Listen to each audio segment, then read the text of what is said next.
Aunque la Constitución y diversas leyes garantizan la no discriminación en México por orientación sexual o apariencia, las personas trans siguen en una cuesta arriba en su lucha por el respeto a sus derechos, entre ellos el derecho a la identidad.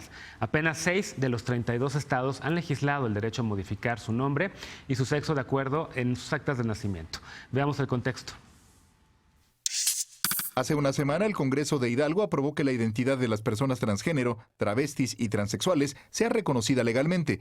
Las reformas al Código Civil y la Ley para la Familia del Estado fueron aprobadas con 29 votos a favor y 0 en contra para dar certeza jurídica a las personas trans y garantizar su acceso a la salud, el empleo y la vivienda, entre otros. 6 meses después de su publicación en el Diario Oficial del Estado, los mayores de 18 años podrán rectificar los rubros de nombre y sexo para que su identidad sea reconocida en documentos oficiales. Además de Hidalgo, Colima, Coahuila, Michoacán, Nayarit y la Ciudad de México reconocen los derechos de identidad de la comunidad trans. Aunque la Constitución y diversas leyes establecen que nadie puede ser discriminado y todas las personas deben gozar de los derechos humanos reconocidos por el Estado mexicano, las personas trans padecen estigmatización y menoscabo de sus derechos y libertades. La Suprema Corte de Justicia de la Nación ya se ha pronunciado por el reconocimiento a la igualdad jurídica de las personas trans, señalando que los derechos a la autodeterminación, la intimidad, la propia imagen y la identidad personal y sexual son prerrogativas sustentadas en la dignidad humana.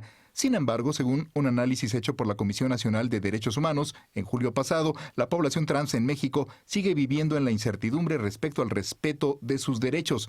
Previo a las elecciones presidenciales de 2018, el Instituto Nacional Electoral dio a conocer un protocolo para garantizar su derecho a que en ningún caso la falta de concordancia entre su expresión de género y la credencial para votar sea impedimento para votar. Según el marco legislativo federal, las personas transgénero, transexuales y travestis tienen derecho a gozar de todos los derechos como educación, alimentación, salud, vivienda, trabajo sexual y a decidir de forma libre, autónoma e informada sobre su cuerpo y sexualidad. Punto y contrapunto. Primer tema a discutir esta noche de viernes y hoy nos acompaña... Por la invitación. Bienvenida. Nos acompaña Tadeo Rodríguez. Él es académico y activista y también simpatizante de Morena. ¿Cómo estás, Tadeo? Bien, gracias. Buenas noches por la invitación. Bienvenido. Nos acompaña... Muy bien, pero soy investigadora. Investigadora. Ojalá pronto directora, que rompamos un techo de cristal también. Bienvenida, qué gusto que estás acá.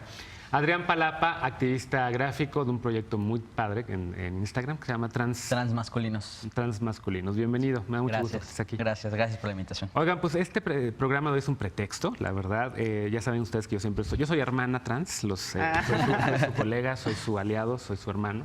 Y siempre trato de darle visibilidad al tema, desde hace muchos años. Y el 17 de mayo viene el Día Nacional contra la homofobia, bifobia, transfobia, lesbofobia. A propósito de eso, va a ser el primero que le toque a la 4T y por eso estamos haciendo esta noche este programa de las 3T de la 4T, ¿no? Entonces, empezamos con este primer tema, identidad de género, María Clemente. Acaba de pasar en un estado, el sexto de 32, en donde ha avanzado esta agenda, la agenda trans que siempre se queda al final del movimiento, lamentablemente, a pesar de que nuestra madre del movimiento global es una mujer trans, Silvia Rivera, y otros más y otras más, siempre dejamos la T hasta el final. Ahora, al parecer la 4T está empezando a despertar con estos temas. ¿Cómo lo ves? ¿Cómo ha ido avanzando el tema del derecho a la identidad? Pues creo que va avanzando en la agenda de la cuarta transformación. Ahorita fue, como decía el reportaje, el 25 de abril, el estado de Hidalgo con 29 votos prácticamente fue unánime, solo porque había una persona ausente, un diputado. Y bueno... ¿Voto multipartidista a favor? Multipartidista, exactamente. Qué bien. Y no solamente fue Hidalgo, digo, aquí la iniciativa fue presentada por el Grupo Parlamentario de Morena.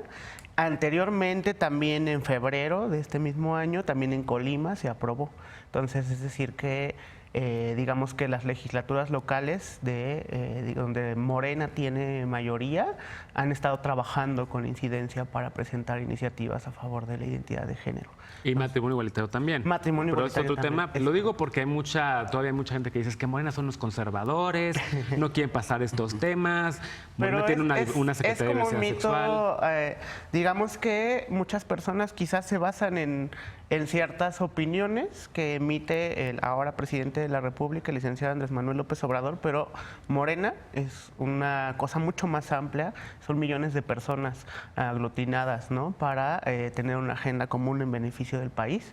Y esa es la cuarta transformación. Entonces, creo que basar una agenda política en la opinión de quien es el líder de este movimiento, que ahora es el presidente de la República, no es tan acertado, porque justamente el mismo Morena ha ido demostrando. Por ejemplo, ahora, en este mismo año, hubo un diputado local en Nuevo León que tuvo conductas, digamos, homofóbicas, transfóbicas, y fue expulsado de Morena y retirado del grupo parlamentario del mismo lugar. Entonces, creo que las acciones que el Instituto Político toma, pues tienen concordancia con lo que promete el partido en su estatuto, ¿no?, que contempla tener una Secretaría de Diversidad Sexual y que esta promete prometer y promover los derechos de la diversidad sexual. Ahora, Tadeo, el tema de la identidad de género, es cierto que, pues, como decía María Clemente, en algunas legislaturas locales Morena ha estado impulsando estos temas, pero también es cierto que quien tuvo la vanguardia, quien se atrevió a sacar estos temas primero antes que nadie, fue el PRD en la Ciudad de México, y en la Ciudad de México fue la primera entidad del país que tuvo ley de identidad de género. Para ti que militas en Morena también, ¿por qué nos cuentas un poco cómo es la batalla interna para que se destaquen estos temas? Porque una cosa es matrimonio, que ya tiene la mayoría la aprobación, pero el tema de identidad de género todavía como que la gente no le entiende, le saca ronchas o dicen, no, ese tema no. Es complicado en general. El tema LGBT, como decía Andrés Manuel hace mucho tiempo, es controversial, y eso incluso a quienes militamos fuertemente en Morena desde la diversidad sexual nos causa escozor. Nos causaba porque esta fue la primera de sus 3 campañas electorales en la cual se le preguntó al DEC de Monterrey, por ejemplo, matrimonio igualitario, y dijo libertad, sin ninguna duda. Y empieza a manejar el tema, a hablar, a decir la palabra diversidad sexual, que activistas conocidos que tengo cercanos me hablaron para decirme, dijo la palabra diversidad sexual, está pasando algo con esto, una foto, ¿no?, con la bandera del arco iris. Todo este tipo de circunstancias han abonado desde el principio de Morena, porque, como comenta María Clemente, se hizo una propuesta de un proyecto amplio, diverso, que cupieran todos los Méxicos posibles, hablando de otro partido. Y a partir de ahí, la gente empezó a involucrarse. Yo recuerdo en la primera Asamblea Constitutiva de Morena, que fui consejero nacional, logramos estar en las mesas de trabajo, la Secretaría de Diversidad Sexual no estaba en los estatutos, y cuando se propone que se cambien los estatutos y que se meta la Secretaría de Diversidad Sexual en la mesa de trabajo, se votó a favor, y vi algunos compañeros de Morena que dijeron, ya nos invadieron los... Y para mí fue un triunfo. Son las 11 de la noche, puedes usar las palabras. Ok, ya nos invadieron los putos, ¿no? Sí, tal cual. Pues bueno, nos fuimos por la retaguardia y triunfamos. Claro. Ahora, Siobhan, ¿qué pasa con esto? Porque evidentemente pues nos da gusto que Hidalgo fue el estado más reciente, ¿no? El reciente acaba de pasar. Sexto estado que unos días. pasa la ley de identidad de género. ¿Tú cómo estás viendo esto como académica, como mujer trans? Que de repente ves que se avanza en estos temas. ¿Es bien o más o menos?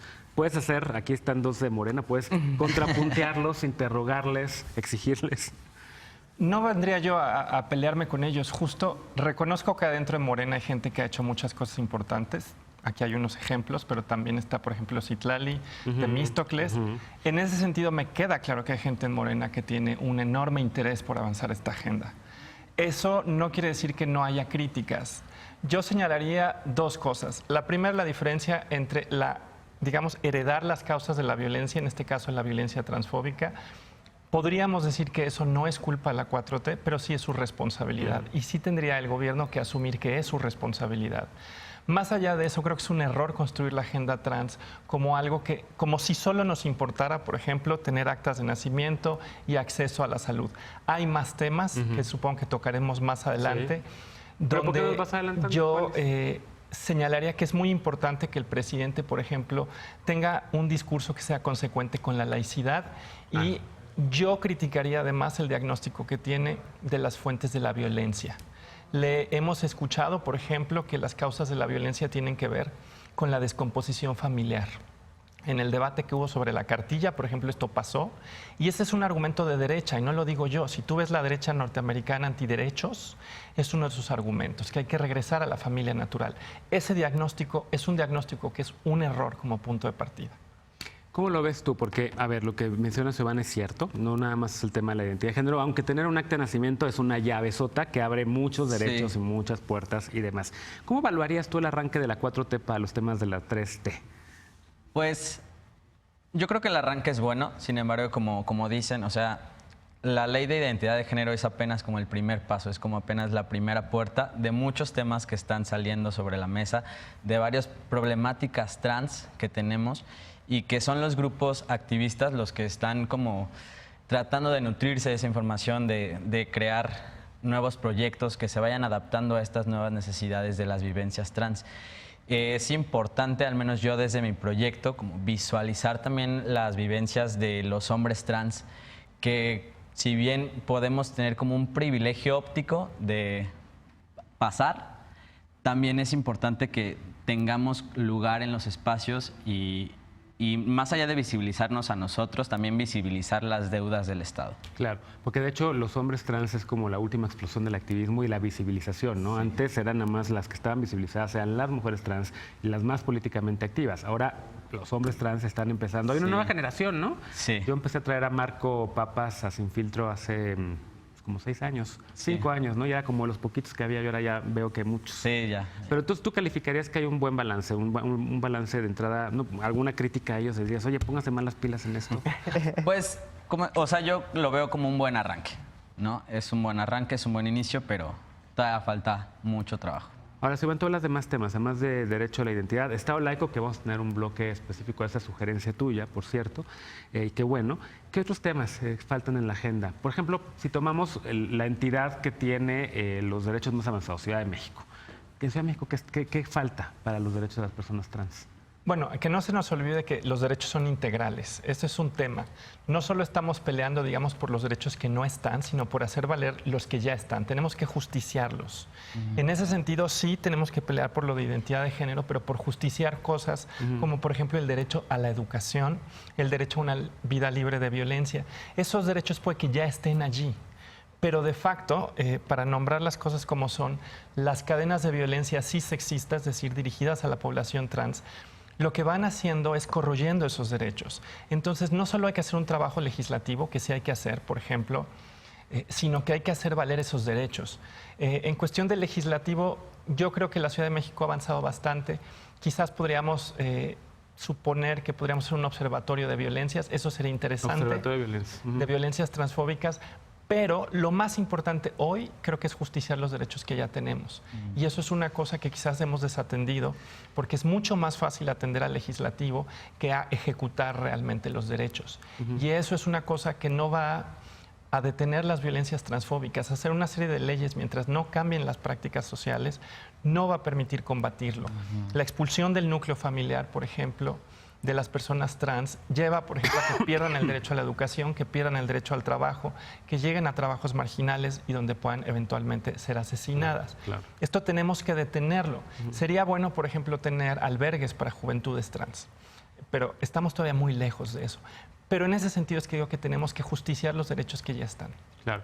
Derecho a la salud, acceso a la salud. Pues, Está en la polémica justamente también. hablando de cómo hacer justiciables los derechos que ya tenemos, digamos todas las personas, independientemente de nuestra identidad de género de manera constitucional, Morena es el único partido político que en su plataforma electoral contempló una propuesta de política pública específica para personas trans, que fue el tema del caso de la Clínica Especializada en la Salud de las Personas Trans, que formó siempre parte de la plataforma electoral de la entonces candidata Claudia Sheinbaum al gobierno de la Ciudad de México. A diferencia que la Clínica Condesa o Clínica Iztapalapa, que más bien se saliera de ahí, ¿no? Sí, y esta propuesta estaba todo el tiempo, estuvo en su plataforma electoral, formó parte de su campaña, se promocionó y al tomar protesta, pues formó parte de los 97 puntos prioritarios para ella de este año. Es decir, al formar parte de su plataforma electoral, entendemos también que la gente votó por esa plataforma. No solamente se vota un tache en un color o en un nombre, la gente también vota, las personas también votamos por por las plataformas electorales, por un conjunto de ideas y de propuestas que forman un proyecto de gobierno. Y en el proyecto de gobierno que presentó la doctora Claudia Sheinbaum, siempre estuvo presente esta propuesta. La gente también votó por esa propuesta. Es algo muy relevante, porque Oye, es la pues única déjame- plataforma electoral que ha tenido una propuesta Sí. de política pública específica a personas trans y la gente votó por ella. Bueno, pero déjame decirte que ya lleva, ¿cuánto tiempo en el gobierno Claudia Sheinbaum? Casi 4 meses. Es correcto. ¿Y ya está la clínica? No, aún no. Bueno, entonces a exigirle a la doctora Sheinbaum que se ponga las pilas y ya saque la clínica. y No a solo la eso, gente sino que trabaja con tenemos eso. una escasez generalizada de hormonas Exacto. y eso hay que decirlo ahora mismo en las clínicas que ya existen y eso es una cosa muy peligrosa en términos de salud. Estar interrumpiendo los tratamientos hormonales es mortal. Que el gobierno de la Ciudad de México asuma esa responsabilidad. Ahí está. Y ahora Oigan, me gustaría hacer una intervención desde la provincia, ¿no? a Ahorita ver, estoy radicando en rapidísimo Querétaro. porque tenemos que ir a corte. Y es importantísimo que se reconozca que a nivel nacional no somos la Ciudad de México. Claro, Y que todas estas cosas que se padecen desde la comunidad trans se exponencian estando fuera de la Ciudad de México. Por supuesto. Bueno, en resumen, identidad de género no es suficiente, faltan además muchos estados, hay que tener acceso a la salud con estos puntos que están y alertas que emitieron tanto Siobhan como mi querida María Clemente. Falta lo de los estados también, por supuesto. Empleo digno, no discriminación. Muchos temas más que vamos a seguir platicando en el programa de hoy de las 3T, de la 4T. Vamos a una pausa. La comunidad LGBT es objeto de discriminación y peor aún de violencia y de crímenes. Regresamos con este tema, punto y contrapunto.